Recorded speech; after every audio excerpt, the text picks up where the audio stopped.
Түп району Карасайф айыл аймагына караштуу Тасма айылында. Аба ырайынын кескин өзгөрүшүнөн улам кечээ түнү Ысык көлдүн Түп районунун Токтаян менен Тасма айылдарын жана Ак Суу районунун Советское менен Жолголот айылдарын суу каптады. Алдын ала маалыматтар боюнча абанын температурасынын жогорулашынан улам карлар эрип, ага кошулуп нөшөрлөгөн жаандан улам тоодон түшкөн суунун көлөмү көбөйүп, каналга батпай ашып турак жайларды каптаган. Каркыра чек ара көзөмөл пунктундагы суу каптап жатканы боюнча ÖKM'га маалымат түшкөн. Ушундай эле көрүнүш башка облустарда дагы катталды.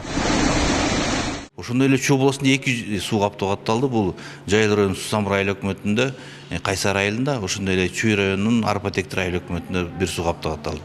Жалал Абад облусунда 1, бул Чаткал районунда, Канышкы айылында, Нарын областында 1, бул Ат Башы районунда Талды суу айылында, ошондой эле Ош облусунун Караколжо району Алайкуу айыл өкмөтүнө караштуу Ылайтала айылында сел катталган.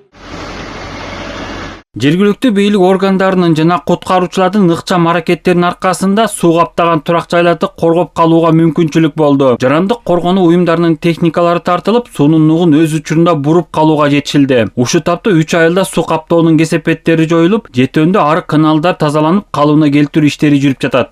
Күндүн жылышы менен тоо борундагы карлар эрип, Коктуголотодон түшкөн суу канал арыктарга батпай, турак жайларды каптап кетүү коркунучу жаралды.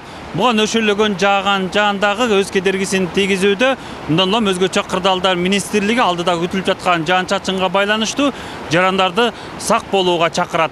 Кыргыз гидромет кызматы туруксуз аба ырайы 28 мартка чейин созуларын эскертет. Нөшөрлөгөн жаан айрым тоолуу аймактарда карга айланып, дарыяларда суунун деңгээли көтөрүлүп, сел жүрүшү ыктымал. Чүй менен Талас облустарында үшүк жүрөт. Мекеме апрель айыдагы жаан-чачындуу болоорун болжолдоодо. Апрель айында абанын айлык орточо температурасы жана жаан-чачындын айлык көлөмү климаттык норманын чегинде болушу күтүлүүдө. Апрель айында жаан-чачындуу ай болуп эсептелет, жазгы айлардын эң жаан-чачындуу айлары болуп эсептелет. Эгер коркунучтуу катуу жаан-чачын күтүлгөн учурда кошумча жакын убакытта шашылыш билдирүүлөр таркатылат.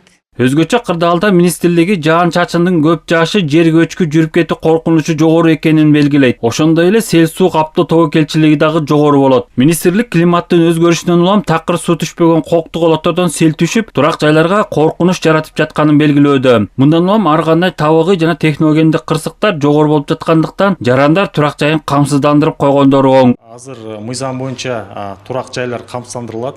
Милдеттүү түрдө камсыздандырылыш керек да.